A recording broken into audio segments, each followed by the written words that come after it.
A raft of wood of mass 120 kg floats in water.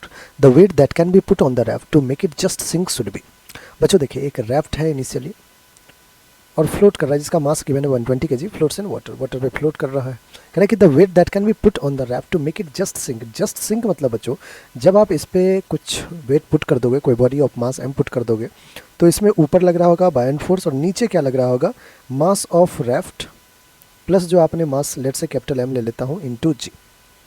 तो just sink का case चल रहा है, इसका मतलब बायन फोर्स किसके इक्वल होगा, तो आपको हो गए रेफ्ट का मास प्लस का mass M into g, that is weight को बैलेंस कर देगा। ठीक है, अब बायन फोर्स क्या होता है, तो वी ऑफ सॉलिड, सॉलिड यहाँ पे कौन है, रेफ्ट है, into row of liquid, liquid कौन है, वाटर है, into ji we row ji which is equals to mass of रेफ्ट plus additional mass M into जी। जी ने जी को कैंसिल आउट कर दिया। बच्चों यहाँ से देखिए, वॉल्यूम ऑफ रेफ्ट वो तो गिवन नहीं है, लेकिन डेंसिटी तो गिवन है। तो डेंसिटी क्या होता है, mass upon volume, so volume will be mass of raft upon density of raft. ठीक है, इनटू रो ऑफ वाटर 1000 ले लेंगे which is equal to mass of raft कितना है बच्चों 120 kg प्लस का एडिशनल मास m है।